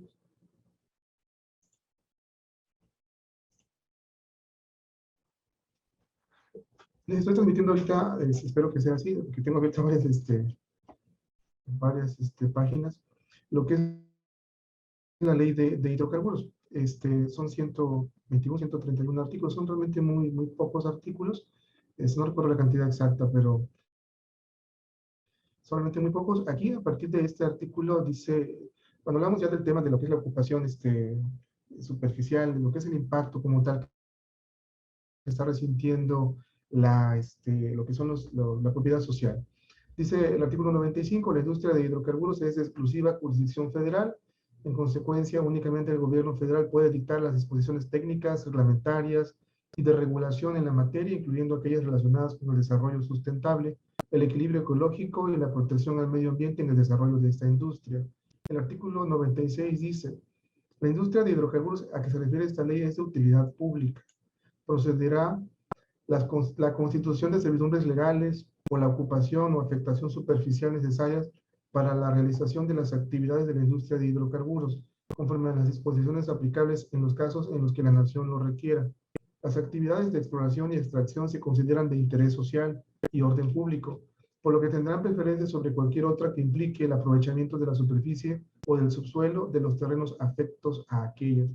Esto es muy relevante, bastante relevante, porque actualmente, como les decía, de los juicios que están interponiendo las empresas contratistas, sobre todo bueno, últimamente las han sido extranjeras, hablamos, bueno, no voy a quemar a ninguna, simplemente mencionar empresas contratistas que están demandando, en este caso ante tribunales, la constitución de las servidumbres legales de hidrocarburos. ¿Por qué la constitución? Porque en los procedimientos existentes que señala el artículo, hasta acá, el artículo 101 dice específicamente que para cuando se pretenda ocupar pues una superficie que corresponde a propiedad social, bueno, no tan solo la propiedad social, pero yo me estoy enfocando en la propiedad social, evidentemente es a la propiedad privada también. El capítulo es el cuarto, el artículo empieza con el 100, dice la contraprestación, los términos y las condiciones para el uso, goce o afectación de los terrenos, bienes o derechos necesarios para realizar las actividades de exploración y extracción de hidrocarburos serán negociados y acordados entre los propietarios, pues dice muy claramente, hace la distinción entre los propietarios o titulares de dichos terrenos. Los propietarios, hablaremos que si hablamos de propiedad privada, pues cualquiera que tenga su escritura, evidentemente, su título de propiedad, es un propietario. El propietario también es elegido como tal porque, como les mencionaba hace rato, la comunidad, porque son los que tienen la nuda propiedad precisamente de las superficies, aunque sean de tipo social. Sin embargo, ya los posesionarios, avecindarios, ejidatarios, en lo individual, no se consideran propietarios como tal, sino titulares de dichos terrenos, de los derechos que corresponde al usufructo, uso, de disposición de estos terrenos en materia de propiedad social. Dice, y acordados entre los propietarios o titulares de dichos terrenos, bienes o derechos, incluyendo derechos reales, ejidales o comunales, y los asignatarios o contratistas, tratándose de propiedad privada, además podrá convenirse la adquisición. Lo dispuesto en el presente capítulo será aplicable respecto de los derechos que la Constitución, las leyes y los tratados internacionales suscritos por el Estado mexicano reconocen a las comunidades indígenas. Es decir, es evidente que con la ley de hidrocarburos, y además, por supuesto, con las propias reformas del artículo 27 constitucional, se señala la preponderancia que tiene precisamente el sector hidrocarburos, el sector energético, por el tema precisamente de que genera dividendos pues, para el Estado mexicano que se utilizan, por supuesto, o se deben utilizar para el desarrollo, ¿no?, de la nación. Entonces, como consecuencia, por ello, la importancia y como lo dice aquí, incluso, pues, y como también lo dice el artículo 27, pues el Estado podrá imponer las modalidades que requiera para efectos precisamente de la ocupación que tenga que realizar, incluso aún cuando se traten de comunidades indígenas. Sin embargo, como también lo mencioné hace rato, es cierto que también hay convenios firmados por el Estado mexicano, como el convenio 169 de la OIT, en donde para hacer uso de tierras o territorios, para ello debe existir previamente la consulta, famosa consulta previa, libre e informada, que se tiene que realizar a estas comunidades indígenas por la amplia protección que tienen en ese sentido. Incluso ya ha habido problemas de carácter internacional, como en su caso, en su momento, tuvo la Corte Interamericana de Derechos Humanos con el Estado brasileño, hablo del país de Brasil, por el hecho precisamente de querer detener el desarrollo por ahí de una infraestructura de esa naturaleza y que derivó en conflictos en el sentido de que Brasil pues mencionó el hecho de apartarse de la Organización de Estados Americanos, de la OEA, y por supuesto pues de ya no respetar la jurisdicción de la Corte Interamericana, no, de no sujetarse a la jurisdicción de la Corte Interamericana, que nosotros sí aceptamos ya hace bastantes años, en el 90, 91, si mal no recuerdo, con el presidente Carlos Salinas de Gortari, ¿no? Bueno, ¿qué dice el artículo 101 respecto a la ocupación superficial? La ocupación que se realiza por parte de las empresas contratistas, incluso por las propias empresas productivas del Estado, respecto de estas superficies, ¿no? Dice que el asignatario o contratista deberá expresar por escrito al propietario o titular del terreno, bien o derecho de que se trate su interés de usar, gozar, afectar o en su caso adquirir tales terrenos, bienes o derechos. Es decir, o sea, la empresa o Pemex, o la empresa contratista o Pemex como signatario pueden tener interés por determinada superficie, sea propiedad privada, sea propiedad ejidal o comunal, pero tienen que seguir todos estos procedimientos para efectos de celebrar el contrato correspondiente. ¿Qué debe hacer? Expresarle al propietario o titular del terreno por escrito el que desea adquirir, o sea, su interés de usar, gozar, afectar o en su caso adquirir tales terrenos, bienes o derechos. Él dice que el asignatario o contratista deberá mostrar y describir el proyecto que planea desarrollar al amparo de la asignación o contrato para la exploración y extracción y atender las dudas y cuestionamientos del propietario o titular del terreno, o bien, perdón, del terreno, bien o derecho de que se trate, de manera que entienda sus alcances, así como las posibles consecuencias y afectaciones que se podrían generar por su ejecución, y en su caso los beneficios que le representaría en lo personal y o en su comunidad o localidad. Aquí es importante que esta parte no la realizan, deberían realizarla, sí.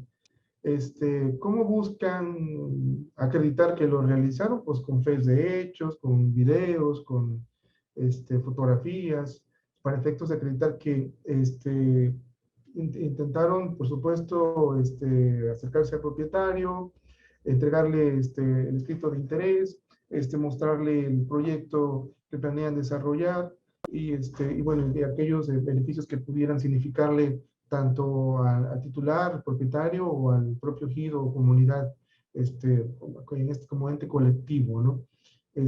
Solamente que pues últimamente se están enfrentando que hay algunos sujetos de derecho agrario pues que no están aceptando ese acercamiento, y es ahí donde precisamente por ello ha derivado en el tema de la demanda que están interponiendo para que en este caso sea a través del Tribunal Agrario por el tema de la propiedad social, que se pueda pues, constituir la servidumbre legal de hidrocarburos.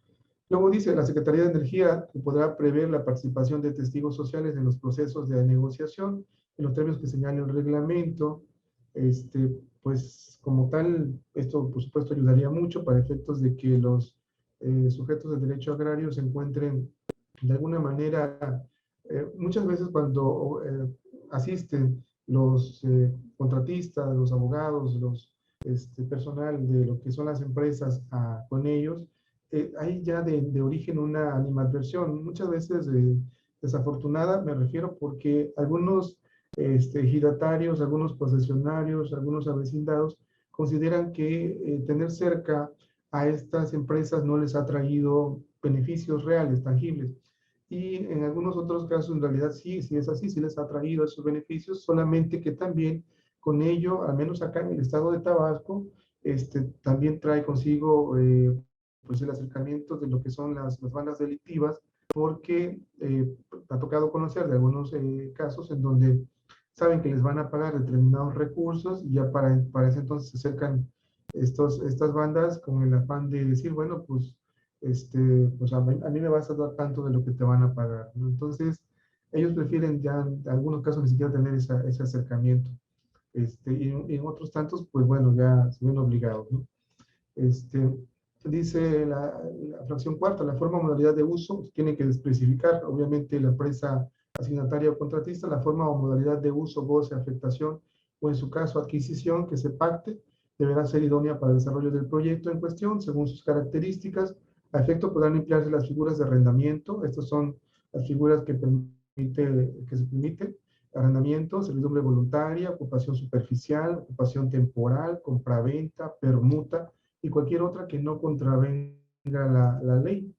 O sea, son muy claras cuáles son estas modalidades que pueden utilizarse precisamente para la ocupación superficial, la ocupación que necesitan de las tierras en donde van a trabajar, en donde van a desarrollar alguna infraestructura del sector de hidrocarburos. A mí me ha tocado conocer algunas empresas, por ejemplo, en México, Perenco, México, que en este caso que antes era Petrofac México, que pues se acercan precisamente con la finalidad de desarrollar estos trabajos, hacen una buena negociación con los propietarios y los titulares de estas tierras, y bueno, al final pues se llegan a estos acuerdos, de estos contratos, ya sea que ocupen temporalmente algunas, por ejemplo, por ejemplo, algunas con superficies muy, digamos así, pequeñas para una temporalidad muy corta de 2 años, por ejemplo, donde van a tener algunas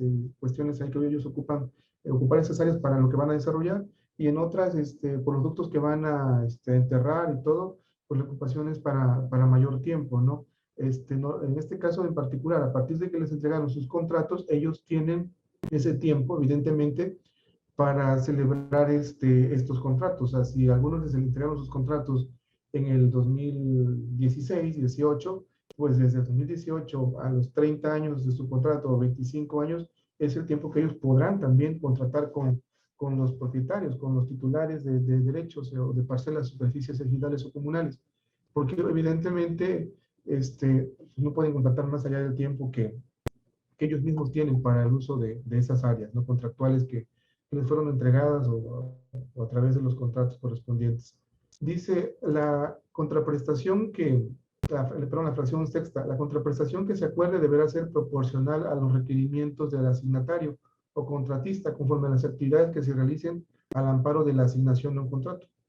De acuerdo a las distintas formas o modalidades de uso, goce, afectación o en su caso adquisición que se pacte, los titulares de los terrenos, bienes o derechos tendrán derecho a que la contraprestación cubra según sea el caso. Esto es lo que debe de cubrirle la contraprestación. A, el pago de las afectaciones de bienes o derechos distintos de la tierra. Y aquí ustedes pues seguramente conocen, saben qué son los bienes distintos de la tierra, ¿no? Todo aquello que pues, hablemos como para ejemplificar las cercas, aquello que se encuentra sobre la superficie, algunas galeras que ellos hayan construido para guardar ahí su leña, su maíz, lo que sea que son necesarios para ellos, y que al poder ocupar esas áreas, estas empresas pues van a tener que quitarlas porque pues, les estorban para lo que van a desarrollar, y pues esto que se encontraba ahí pues tendrán que ser pagados. Por eso dice ahí el pago de las afectaciones de bienes o derechos distintos de la tierra, así como evidentemente también hablamos de los árboles que hayan sembrado, de las tipo de hortalizas o siembras que tengan, y así como la previsión de los daños y perjuicios que se podrían sufrir con motivo del proyecto a desarrollar, calculando en función de la actividad habitual de dicha propiedad. Dice su inciso B, la renta por concepto de ocupación, servidumbre o uso de la tierra. El inciso C dice, tratándose de proyectos que alcancen la extracción comercial o de hidrocarburos, deberán pagar un porcentaje de los ingresos que corresponde al asignatario o contratista en el proyecto en cuestión, después de haber descontado los pagos que deban realizarse al Fondo Mexicano del Petróleo para la Estabilización y el Desarrollo, sujetándose a lo dispuesto en el último párrafo de este artículo. Y es aquí donde hay un gran cambio, porque anteriormente Petróleos Mexicanos, mucha de la infraestructura que existe Por ejemplo, aquí en el estado de Tabasco, en las áreas que, pues en los diferentes ejidos que existen, y que está ocupando petróleos mexicanos, cuenta con contratos que se libraron allá en los 70, 70 y tantos, este, y pues son contratos en donde incluso yo lo considero así, o sea, es mi criterio por supuesto, a muchos de ellos leoninos, porque pues están celebrando contratos de manera indefinida, o sea, hablan de que van a ocupar hasta que, así que hasta que lo dejen de utilizar para los fines que fue contratado, ¿no? Y hablamos de que en algunos casos pues les dieron pagos asequibles y en otros tantos no, definitivamente. Entonces, pues es ahí donde por supuesto entraría ya un tema de análisis por parte del tribunal o las semanas correspondientes en ese sentido, ¿no? Que también debo ser claro, las demandas que ya se han interpuesto en ese sentido han estado fallando en contra de los ejidatarios o posesionarios o avecindados, porque lo que ha alegado el Tribunal Agrario, que ahorita están en amparo muchos de ellos, lo que ha alegado el Tribunal Agrario es, pues celebraste un contrato, te sujetaste a ese clausulado, pero me sigue ocupando la superficie para los efectos que corresponden. Se trata de áreas, pues como lo mencioné, como lo leí hace rato, que son preponderantes, o que pues es un bien mayor, es un bien, en este caso corresponde a la nación para el desarrollo económico del país, y bueno, ahí desarrollan sus argumentos para decir, pues, no al lugar, pues, a que te consideremos lo que tú solicitas, que es que se vuelva a contratar estas áreas, ¿no? Por el tiempo que ha transcurrido desde el contrato originario de hace más de 30 años a la fecha, ¿no? Por decirles un comentario, ¿no? Ahora bien, aquí mismo en el inciso se dice, el porcentaje al que se refiere el párrafo anterior no podrá ser menor al 0.5 ni mayor al 3% en el caso del gas natural no asociado, y en los demás casos no podrá ser menor al 0.5% ni mayor al 2%, dice en ambos casos en beneficio de la totalidad de los propietarios o titulares de derechos de que se trate. Aquí hay un problema para lo que es la propiedad social, porque si hablamos de que donde se está ocupando la superficie y se tiene, se descubre un campo, un yacimiento de petróleo, se trabaja y se empieza evidentemente en su momento ya a extraer y comercializar, es a partir del momento de la comercialización en donde ya se habla, y lo dice aquí muy claramente, que es donde podrá ser sujeto precisamente a un porcentaje, que evidentemente eso pues es muy benéfico para el dueño de ese predio, de esa superficie. Para el caso de los ejidos, las comunidades, aquí, que dado que el propietario es el ejido de la comunidad, a quien se debe pagar no es al ejidatario o posesionario en lo individual. La ocupación sí, pero no el tema no el tema del porcentaje a que se refiere este inciso o este segundo párrafo del inciso C, porque ahí es al propietario. El propietario es elegido y el elegido está conformado por la asamblea de ejidatarios, que es el máximo órgano de elegido, y eso lo dice el artículo 32, a ver, permítame, 23 de la ley agraria. Permítame un instante.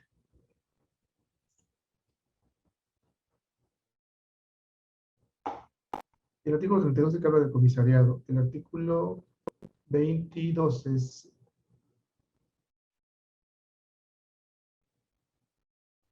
En el artículo 21 de la ley agraria dice, son órganos de los ejidos, la asamblea, el comisariado ejidal y el consejo de vigilancia. Y es el artículo 22 de que dice, el órgano supremo del ejido es la asamblea, en la que participan todos los ejidatarios. El comisariado ejidal llevará un libro de registro en el que se asentarán los nombres y datos básicos de identificación de los ejidatarios que integran el núcleo de población ejidal correspondiente. La asamblea revisará los asientos que el comisariado realice conforme a lo que dispone este párrafo.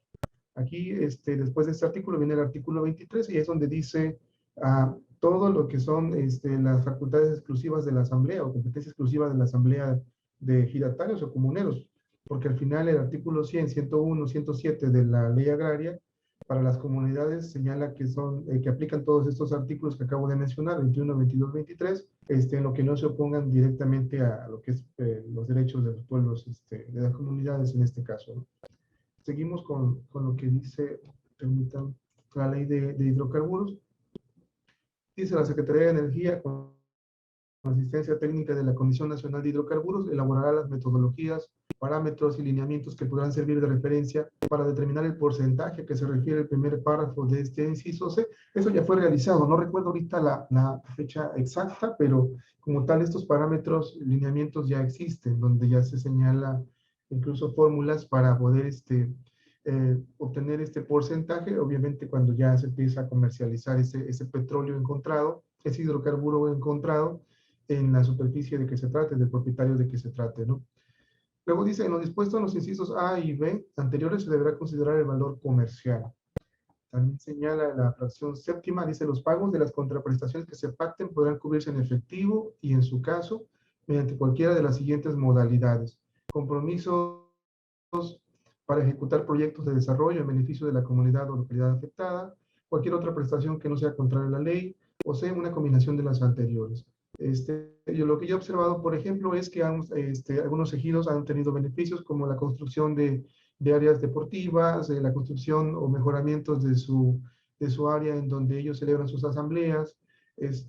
Sí, sí es evidente un mejoramiento en esas zonas, solamente que desafortunadamente también debo reconocer a muchos de los ejidatarios o comuneros, bueno, hablo aquí del estado de Tabasco, sí están mal acostumbrados, en algún punto, Petróleos Mexicanos les mal acostumbró a estarles dando un pago anual, y pues se han vuelto cada vez más exigentes en ese sentido. Luego ellos mismos están bloqueando las áreas de acceso para que ya les pagaron, para que les vuelvan a pagar. Y bueno, es ahí donde ya no, eso no está bien, por supuesto. Y no es mi caso. En mi caso, pues siempre les explico qué es lo que tienen, a lo que tienen derecho y qué es a lo que no, porque pues tampoco es válido que haya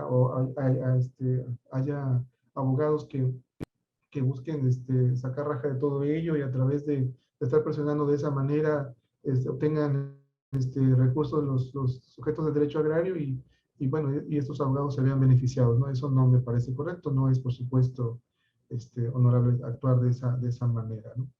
Quisiera no extenderme más porque ya son 6:39, maestra Celia, solamente son dos fracciones más. Sí, de hecho, para el tema del INDAVIN lo hice más abajito, cuando habla precisamente de lo relativo a qué es lo que deben, qué debe presentar en este caso para el efecto del pago correspondiente de la superficie que van a ocupar.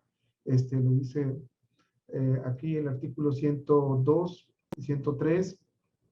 Dice, cuando estén involucrados terrenos, bienes o derechos sujetos a los regímenes previstos en la ley agraria, además de las disposiciones de dicha ley y las demás contenidas en el presente capítulo, se observará lo siguiente: el ejido, los ejidatarios, comunidades o comuneros podrán solicitar la asesoría y, en su caso, representación de la Procuraduría Agraria en las negociaciones a que se refiere el presente capítulo. Solamente que aquí no es, bueno, pues dice aquí podrán ser potestativos, no es obligatorio, ¿no? Entonces, acá dice la fracción segunda, la autorización para el uso, goce o afectación y demás actos de disposición permitidos deberán sujetarse invariablemente y sin perjuicio de las demás disposiciones aplicables a las formalidades previstas en los artículos 24 a 28, 30 y 31 de la Ley Agraria para los actos señalados en las fracciones séptima a 14 del artículo 23 de dicho ordenamiento. Esto tiene que ver con las asambleas celebradas en los ejidos, en donde se deben sujetar a ciertas formalidades, que no son formalidades simples, son formalidades especiales, toda vez que debe de asistir un representante de Procuraduría Agraria. Asimismo, también debe de estar un fedatario público cuando se celebran este tipo de asambleas. Si no se hace así, evidentemente, pues corre el riesgo de que se pueda declarar la nulidad de una asamblea de esta naturaleza sin que se hayan cubierto estos requisitos. También dice en la fracción tercera, tratándose de ejidatarios o comuneros que conforme a las disposiciones aplicables tengan reconocidos derechos de manera individual, se les deberá entregar directamente la contraprestación respectiva por el uso, goce o afectación. Eso lo mencionaba hace rato, que para la ocupación como tal, se les pagará individualmente, pero para el caso del porcentaje que mencionábamos, esto será en favor del núcleo a través de la asamblea de ejidatarios representada por el comisariado ejidal. Incluso lo dice aquí, salvo el caso de la contraprestación señalada en el inciso C de la fracción sexta, del artículo 101 anterior, en cuyo caso se estará lo dispuesto en la fracción cuarta de este artículo. En caso contrario, se entregarán a través del fideicomiso del Fondo Nacional de Fomento Ejidal, el denominado FIFONAFE, o cualquier otro fideicomiso, si así lo acuerdan las partes. Y Dice el artículo, perdón, la fracción cuarta, dice la contraprestación referida en el inciso C de la fracción sexta del artículo 101 anterior será entregada al ejido o comunidad a través de los órganos facultados para ello, para que sea distribuida entre todos sus integrantes en los términos que determine la asamblea, o en su caso pueda destinarse a los proyectos a que se refiere el inciso A de la fracción séptima del artículo 101 de esta ley.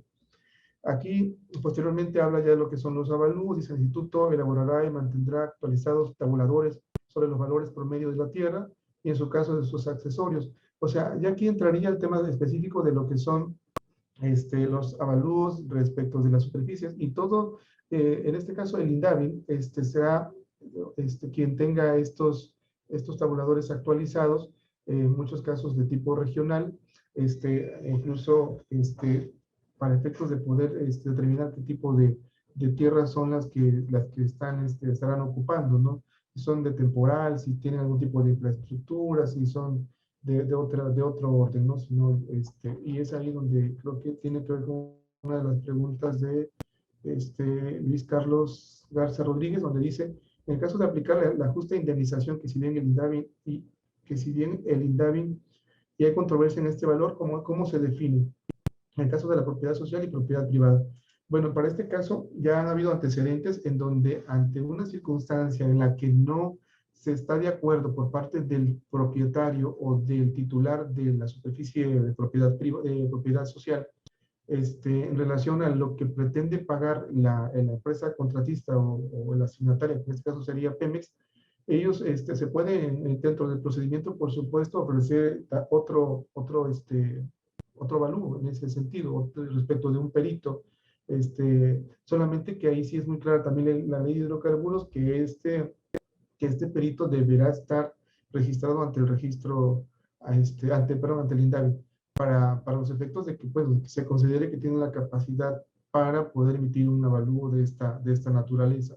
Y como seguramente no van a estar conformes porque uno dirá una cantidad pues que para el propietario o titular lo considera mínima y luego para la empresa él va a decir que el otro peritaje o el otro avalúo corresponde a una cantidad muy alta, pues se tendrán que sujetar al desahogo de un tercero en discordia, que en su caso pues será en este caso el tribunal, el juzgador, quien como perito de peritos determinará cuál de los dictámenes le causa mayor convicción para que ese sea el que pueda ocuparse para el pago correspondiente, ¿no? Porque se tendrían que hacer muchos análisis al respecto. Por ejemplo, si la superficie realmente corresponde a tierras de agostadero, temporal, que tiene ya infraestructura, por ejemplo, de riego, o si incluso tiene una tipo de constitución, estas tierras de tipo industrial, porque existan mucha infraestructura de ese orden, no lo sé, o sea, ahí habría que entrar a otros temas. Maestra Celia, son 6:45, no sé si para no extenderme más y para dar cabida a lo que pudieran preguntar. Sí, hola maestro, ¿cómo estás? Buenas tardes, Francisco Peralta. Primero que nada, una disculpa por llegar tarde, algo surgió aquí en el trabajo y no pude estar en tiempo, pero ya llevo un rato escuchando tu sesión, muchísimas gracias. Y bueno, por otro lado, la maestra Celia, creo que aquí sigue conectada, no sé si sigue conectado o tuvo que salir un momento, pero bueno, primero que nada, insisto, te ofrezco una disculpa por la tardanza, pero te agradezco muchísimo que nos compartas todos tus conocimientos. Y bueno, pues por otro lado, no sé, por aquí apareció una pregunta en lo que estabas haciendo esto último que comentaba respecto al proceso de los pagos a través del avalúo, y Luis Carlos Garza nos dice y pregunta, ¿y al ser pagado por el contratista se presta a ser tendencioso? Esa es su pregunta. No, de hecho no, porque, bueno, aunque es pagado por el contratista, lo cierto es que quien emite el dictamen es es una institución del Estado, no es definitivamente ni el asignatario ni el contratista. Pagan el dictamen porque ellos lo compran precisamente para poder entregarlo para cuando hacen la propuesta de interés de una superficie. Yo no lo considero de ninguna manera que sean tendenciosos, solamente que desafortunadamente, y ahí sí lo debo decir, me ha tocado ver diferentes tipos de avalúos por parte de INDAVI para cuando van cuando el Estado va a comprar, por ejemplo, muy bajos y cuando va a vender muy altos o viceversa, ¿no? Hay algunos, se verá que me parecen muy discordantes, ¿no? Entre uno y otro. Pero y también por la superficie que realmente vayan a ocupar, por la afectación que realmente vaya a resentir el titular o propietario de la superficie de tipo, ya sea particular o de propiedad privada o propiedad social, porque en algunos casos sí son áreas bastante grandes. Por ejemplo, hace poco me tocó conocer, me ha tocado conocer varios casos, pero hay uno donde Eni México le paga a una ejidataria por una superficie de poco menos de 1 hectárea, más de 1 millón de pesos, y Petróleos Mexicanos le paga a esa misma propietaria por 11 hectáreas, 1,5 millones por el lapso de 25 años. O sea, hubo una desproporción bastante grande en esa ocupación de esas superficies. Entonces sí considero que definitivamente pues sí habría que ponerse como muy de acuerdo en la forma en cómo se llevan a cabo estos avalúos, aunque también debemos ser claro que en el caso de Eni México no hizo tanto caso al avalúo, sino que por encima del valor mínimo que ellos tenían, lo subieron a no sé, 10, 15 veces el valor que tenían ellos señalados, y esto fue en beneficio de la propietaria. Por el contrario, Pemex lo aplicó a rajatabla y dijo, yo te pago lo que dice aquí, que es 1 peso por hectárea, por metro cuadrado, y pues te toca nada más esto, y no hay más. Entonces, sí, es así como le podría contestar al compañero Luis Carlos. Muy bien, muchas gracias. Bueno, pues obviamente digo, ya vi que vamos con bastante tiempo, pero el tema es muy interesante. Este tema de las afectaciones que podrían tener sobre esta ley de hidrocarburos. Pero yo ahorita que comentabas este tema, y yo obviamente voy a aprovechar para, ahorita que estoy aquí, nada más para hacerte una pregunta, porque de lo que estabas comentando, pues entiendo yo que los valores del avalúo del INDAVI obviamente pues tienen un sentido, pero no para eso se hacen previamente los tabuladores promedio de la tierra que se adjuntan además al inicio del proceso de negociación, porque estos tabuladores que ya existen, en un principio pasaron como 2, 3 años para que los publicara el INDAVI, pero entiendo que ya existen estos tabuladores y que son la base para el proceso de tu negociación. ¿Qué pasa entonces? Estos son una base, me queda claro, pero no son los que te sirven para ahorita que comentabas, para el proceso de cuánto vas a pagar. Al final sí vas a requerir tu avalúo, pero no tienen esa base de los tabuladores iniciales. Perdón, maestro, se cortó un momentito, no sé si a mí se me cortó o qué, pero hay una parte que no comprendí. Ok. Mira, la pregunta concreta, cuando tú inicias tu proceso de negociación, tienes la obligación de contar con estos tabuladores, que es tu precio base para negociar. ¿No el INDAVI utiliza esos tabuladores promedio nacionales por zona para elaborar sus propios avalúos? O sea, en realidad, digo, ya si tú negociando pagas más, como acabas de comentar, pues está bien, pero no es el promedio que tendría que basar el propio avalúo de INDAVI para hacer los pagos. Sí, por supuesto, claro que sí. De hecho, como bien lo señala usted, o sea, al final, este es el pago base, pues de ahí para arriba, pues pueden negociar, en este caso, las empresas contratistas o el propio Pemex para efectos del pago correspondiente, ¿no? Solamente yo lo estoy refiriendo cuando ya van a juicio. Cuando ya van a juicio, evidentemente ahí hablamos de que yo como parte dentro de un procedimiento, si no estoy de acuerdo con algo que me está planteando mi contraparte, tengo la oportunidad de controvertir ese dictamen y en todo caso plantear uno que sea a través de un perito propuesto por mi parte para que veamos si efectivamente ese valor está acorde a la región, a la comercialización de la zona, a diferentes factores, ¿no? Y evidentemente, como, pues digo, la verdad es que eso luego sucede. Cuando uno paga a su propio perito, pues el perito, pues hasta le pone un poquito más y al rato ya se ve muy desfasado, ¿no?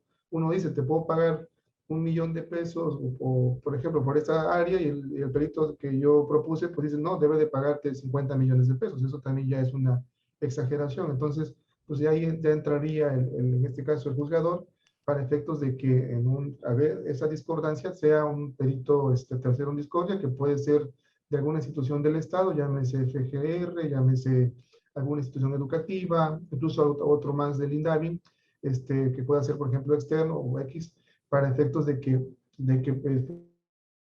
rinda otro dictamen más y se vean estos valores, ¿no? Y en esa naturaleza ya será el juzgador el que determine cuál le causa más convicción. Ok, a ver, aquí tenemos una pregunta de Luis Carlos Garza. Sí, buenas tardes a todos. Gracias, maestro Alejandro, por su exposición, excelente. Al punto. Usted mencionaba en un inicio que la tendencia de ustedes es que se arreglara en la negociación, probablemente en una mediación, el precio a contratar, en este caso, y no irse a la ocupación legal. Así lo entiendo y esa es su posición, que es lo más benéfico en este caso para el ejidatario o el comunero.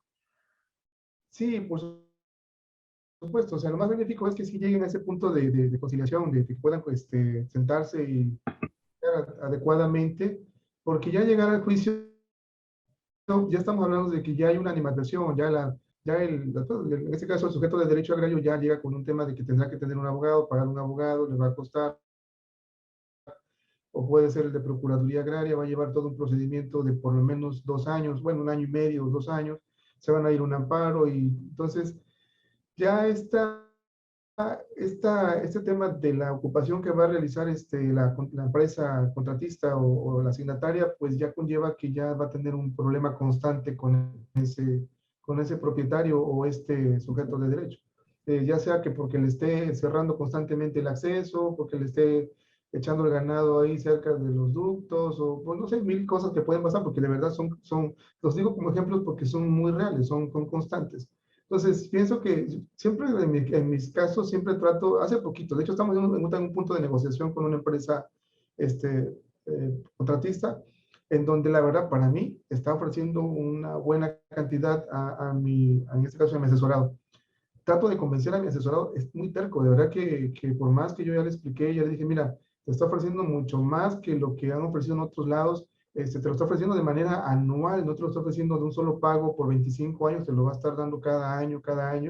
Te está planteando un pago de bienes distintos de la tierra bastante bueno, o sea, digo, ya le expliqué todos los pormenores, pero aún así él está terco y dice, no, yo no quiero esto, yo quiero el doble. Entonces, bueno, ya ahí ya no puedes hacer más, ¿no? Ya, entonces ya te estará sujeto a la determinación que tenga el juez respecto de la servidumbre legal de hidrocarburos, y si toca que le paguen lo mínimo, pues va a ser por terco, porque no va a quedar de otra, eso ya está explicado, ¿no? Sí, gracias por Así su es. respuesta, maestro. Y sí, judicializando el problema, te vas a rajatabla lo que dice lo mínimo y se acabó. Es correcto. Qué amable, gracias. Muy bien, muchas gracias. Y no sé si alguien más de los que nos acompañan tenga alguna pregunta o comentario aquí para el licenciado Alejandro Kovics. Y bueno, si no es así, no me quedaría más que primero que nada agradecer a la licenciada Celia Flores, que nos acompañó, a la cual obviamente le agradezco muchísimo que me haya apoyado, porque algo se me atravesó, como comentaba por aquí, y no pude estar en tiempo. Maestro Alejandro Kovics, muchísimas gracias. Ya tengo un rato escuchando, la verdad muy interesante, es un tema todavía muy vigente y que estando ahí como usted está allá en Tabasco, pues obviamente pues seguramente es el pan de cada día, ¿no? Tener que llevar estos asuntos de manera constante. Y la verdad le agradezco muchísimo. Reitero a todos, muchísimas gracias por su asistencia, por su participación. Y pues no me queda nada más que agradecer a todos por habernos acompañado. Si ya no hay preguntas, pues eso sería todo y les agradezco muchísimo. Muchas gracias, maestro Francisco Peralta, la verdad, por la invitación a participar y, bueno, pues con mucho gusto siempre, por supuesto. Que pasen muy bonita tarde todos, todas y todos. Muy bien, muchas gracias a todos, maestro. Muchísimas gracias, Alejandro Cox. Te agradezco muchísimo y estamos en contacto. Gracias a todos por su Por supuesto, participación. claro que sí. Gracias, hasta luego. Muchas gracias.